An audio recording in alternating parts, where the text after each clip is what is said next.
kike kira na da sunana Dauda Gatse haka babu mutuntawa? A'a. To menene aibin sunan naka? Gani ne ba shi da wata illa ko? Sakina ki ji tsoron Allah. Ki tuna cewa Allah zai tambaye ki yadda kika gudanar da rayuwar aurenki da kuma yadda kika mu'amalanci mijinki. Ka sani fa, samun nutsuwar mace a cikin gidan mijinta ma fa yana ɗaya daga cikin hakkin da miji zai bai matar shi. Yanzu kai tsakaninka da Allah da manzansa ka cika wannan hakkin?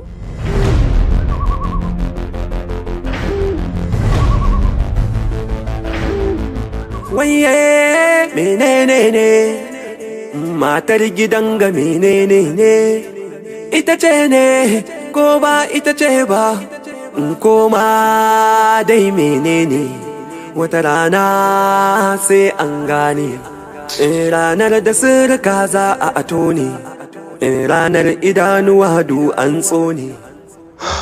Wato barista gaskiya ina matukar mamakin kes din yarinyar nan. Akwai mamaki sosai a cikin kes ɗin gaskiya kuma akwai tausayawa don gaskiya sun keta mata haddi ba ma kaɗan ba. Gaskiya ne. Inna lillahi wa inna ilaihi raji'un. Inna lillahi wa inna ilaihi raji'un. Barista yanzu wannan da me yi kama? Wannan wani irin rashin tunani ne da rashin lissafi na wannan yaron saboda Allah. Yaron nan kullum damuwarsa shine saka ni a cikin damuwa ya dinga kira mu ruwa saboda Allah da me wannan abin yayi kama. Kullum shi ke ne dinga jawo min damuwa, ya dinga jawo min damuwa, ana tsaka da siyasa shi kuma yana neman ya kawo min damuwa, ya lalata min political career dina. To ai yaran kenan. Ka haifi mutum baka yi halinsa ba ranka dade. Sannan koma menene yaron nan ɗanka ne. Duk yanda za a fitar da shi daga cikin wannan kes din dole sai an yi. To amma abin da ya fi rudar da ni a wannan kitsan shi ne. Shin dama iya rafin ɗinta suka yi niyayi ko dai sun yi ƙoƙarin kashe ta ne don su ɓoye sirrinsu? To barista tsakani da Allah da wanne zan ji? Da siyasa ta zan ji ko kuma da damuwarsa? Ni fa ina ganin wannan karan tsakani da Allah zan kyale shi tun da shi ya jawo ruwan ya dake shi.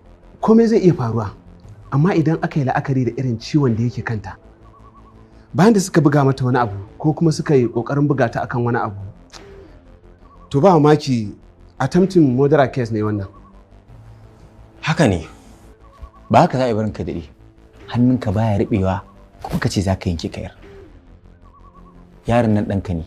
Yanzu idan ka kasa fitar da shi daga cikin wannan kes ɗin to al'umma za su sama ido. Kuma za su gano cewa akan ɗanka ma ka kasa fitar da shi daga kes ɗin da yake yi. To ta yaya za a karke jihar ka?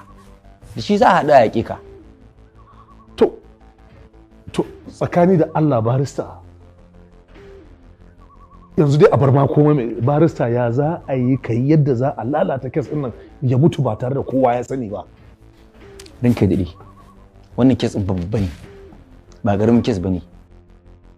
Kes ne na fyaɗe shi kuma kes na fyaɗe ba ƙaramin abu ba ne ba.